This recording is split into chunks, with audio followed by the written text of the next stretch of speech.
Some call it bootlegging, some call it racketeering. I call it a business. They say I violate the prohibition law. Who doesn't?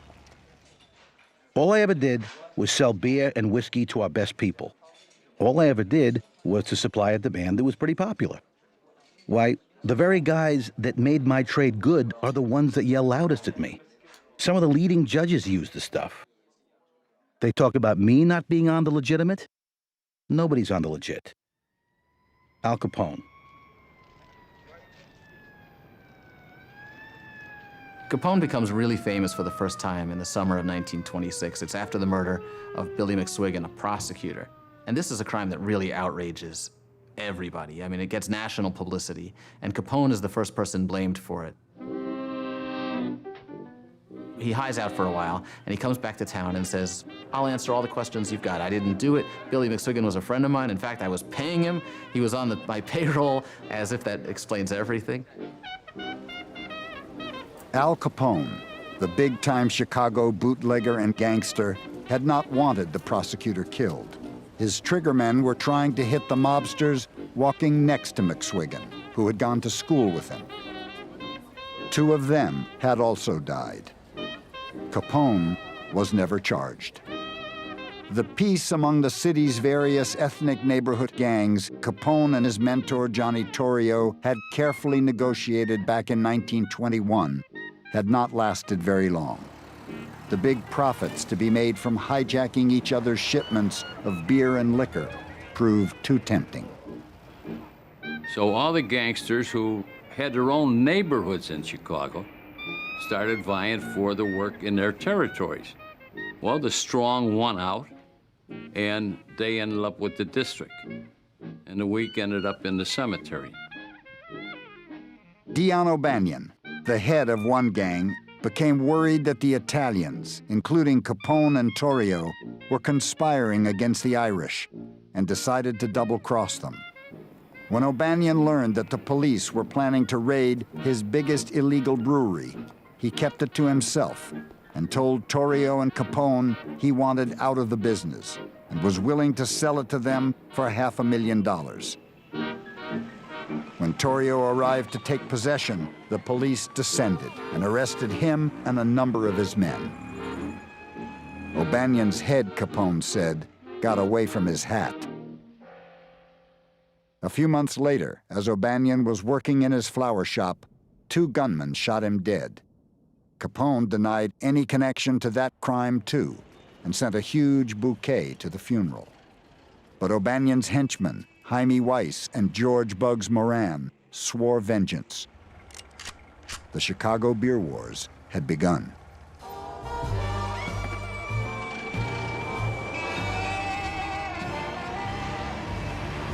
When someone shot up Capone's car, he ordered himself a 7-ton bulletproof Cadillac.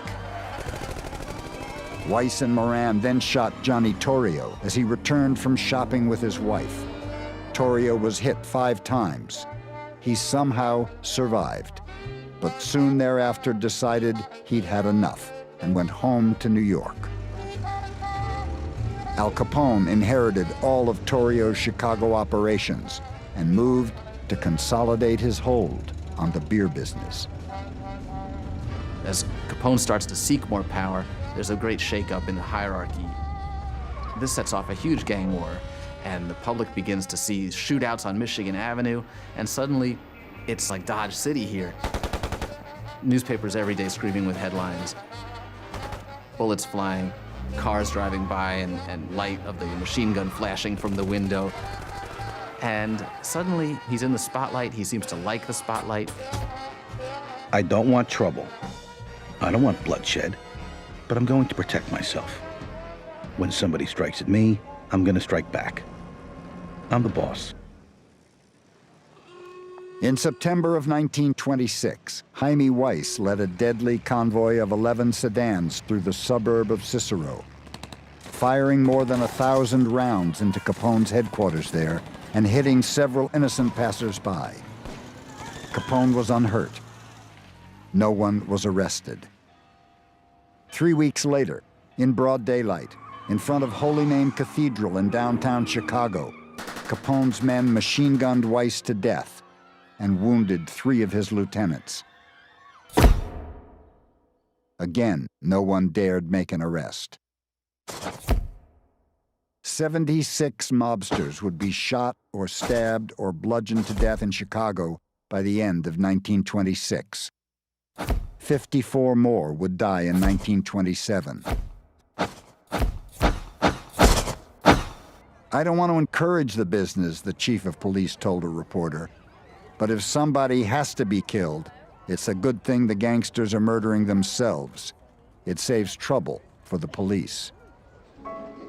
Jurors and judges and prosecutors were paid off. Gang members refused to talk. Intimidated witnesses developed what was called Chicago amnesia. None of the killers was ever sent to jail. "The city today," wrote the Literary Digest, "symbolizes murder galore and crime unpunished." One senator demanded that President Coolidge withdraw U.S. Marines from Nicaragua and send them to Chicago. The New York mobster Lucky Luciano visited the city and pronounced it a real goddamn crazy place. Nobody's safe in the street. For just a couple of years there, 26 and 27, it almost lives up to the hype, these incredible violent acts. It's Capone's doing. It's his quest for power.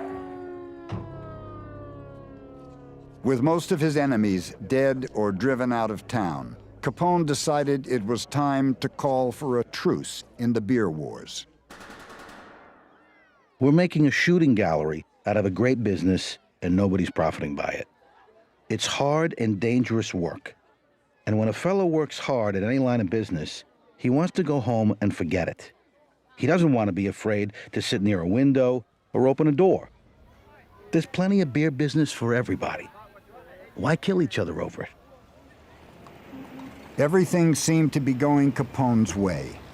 In 1927, his old ally, the Republican ex-mayor Big Bill Thompson, decided to run again, promising an end to police raids that seemed only to affect thirsty working people and leave the big shots untouched.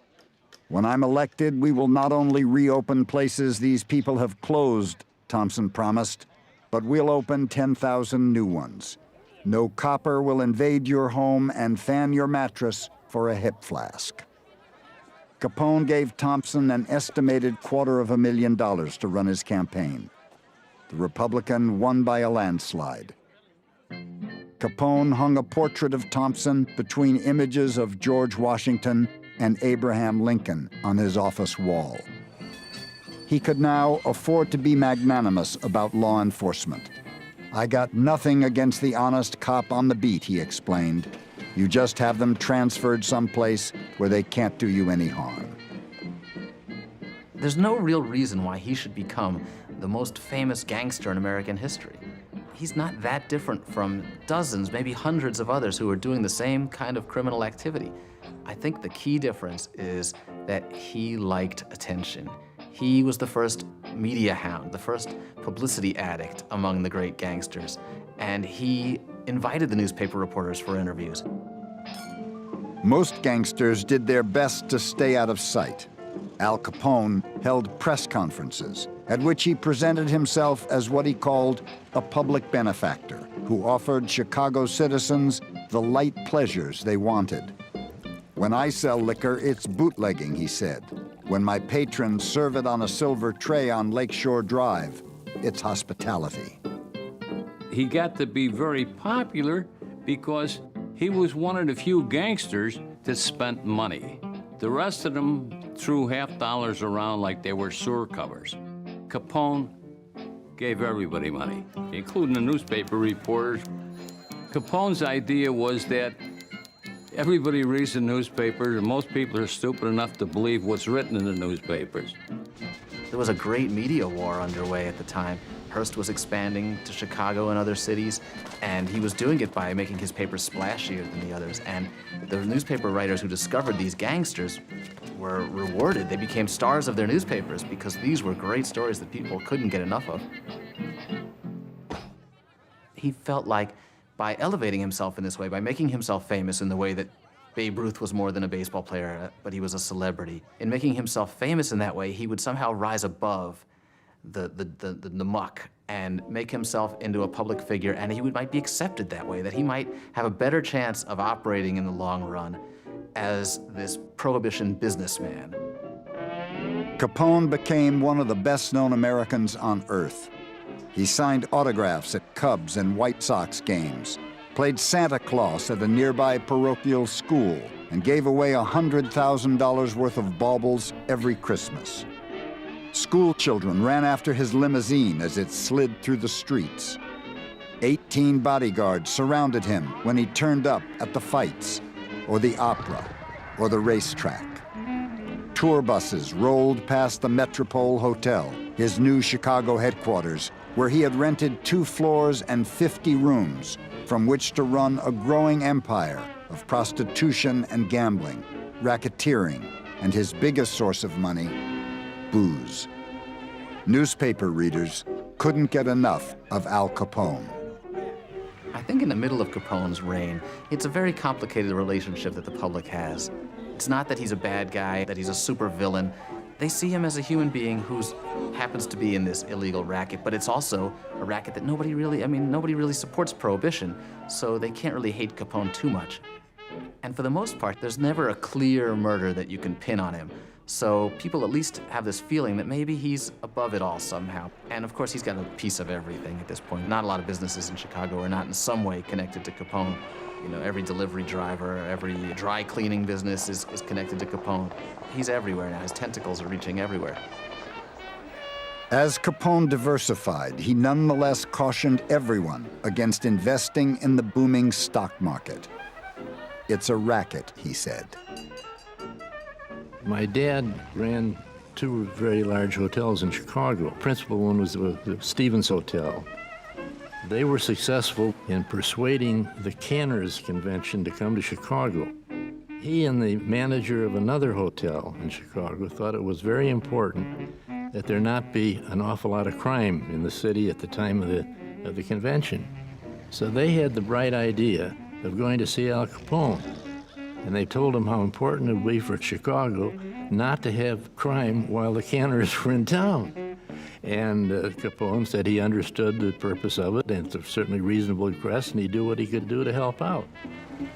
And my dad said there wasn't a single holdup in the city of Chicago for the week the Canners were there.